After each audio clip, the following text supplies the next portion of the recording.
Good morning, friends. In Matthew 11:28-30, we read the words of Jesus saying, "Come to me, all who labor and are heavy laden, and I will give you rest. Take my yoke upon you and learn from me, for I am gentle and lowly in heart, and you will find rest for your souls. For my yoke is easy and my burden is light." We referenced this passage when we talked about the lowliness of the shepherds out in the field on the night of our Lord's birth, and how if we are feeling similarly afflicted, if for whatever reason life seems laborious or you feel burdened, then these words of Christ offer significant comfort. Because whether the world recognizes it or not, what we so often need more than anything else is rest. We need peace. We need basic contentment. And this is what many people get. From the Christmas season, but it's in a basic earthly way.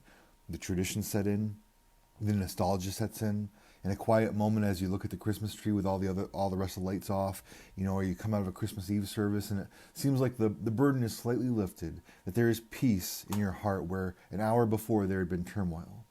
But in this passage, our Lord makes it clear that He is the one who gives us rest. At least He is the only one who gives us rest that lasts, rather than a momentary and fleeting rest like we just described. Human tradition won't do it. Simple nostalgia won't do it, at least not in any meaningful way.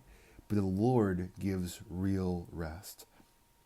And it's important to understand the manner in which He does this. He says, "Take my yoke upon you and learn from me, and you will find rest for your souls."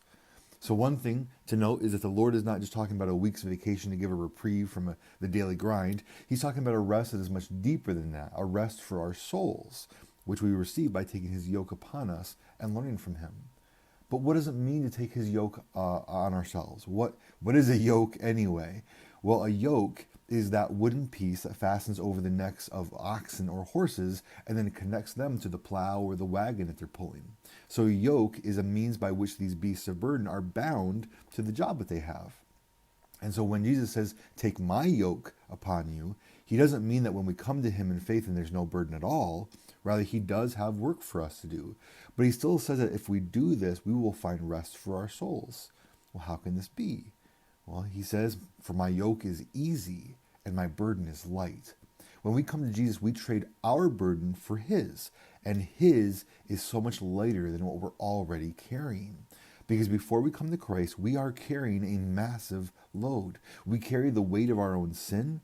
We carry the guilt that comes from that sin. We carry the often unrecognized we don't admit it, the desire to escape from that sin, but without actually addressing the sin, which just ties us in knots.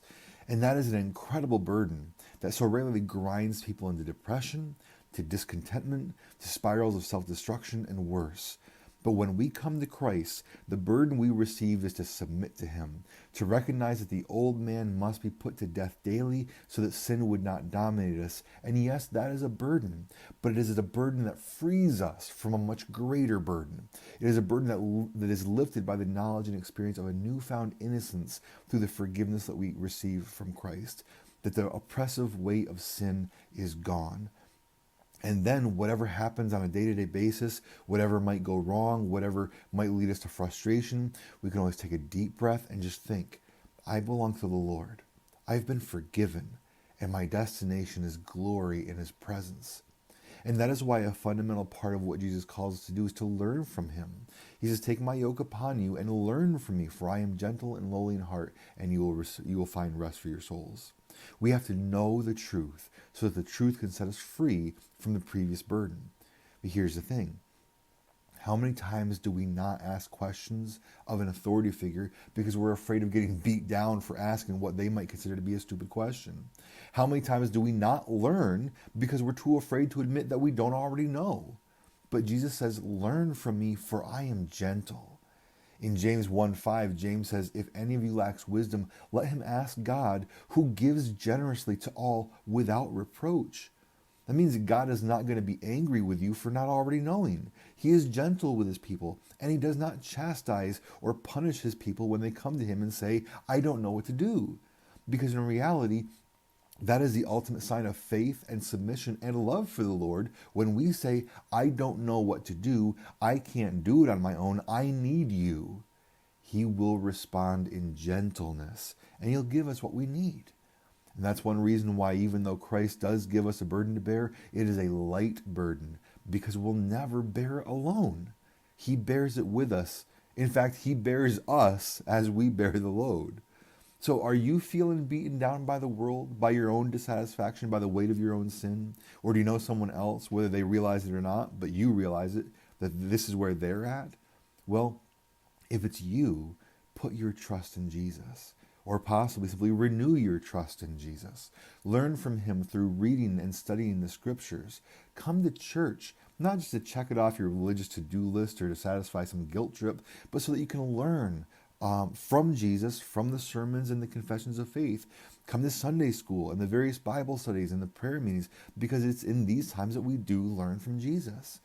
And if you're thinking of that other person, pray that they would trust in Jesus, and then tell them about Jesus. Read the end of Matthew 11 that we just read. Read it to them, for them, and ask them if they want to find rest for their souls. And maybe they'll say no, at which point, okay, you just keep praying for them. If they say yes, though, then be prepared to tell them about Jesus and the salvation He offers. Tell them about sin. Tell them about His forgiveness and His sacrifice to pay the price of their sin. Tell them the gospel. Tell them the gospel so that they too can know the rest that Christ gives.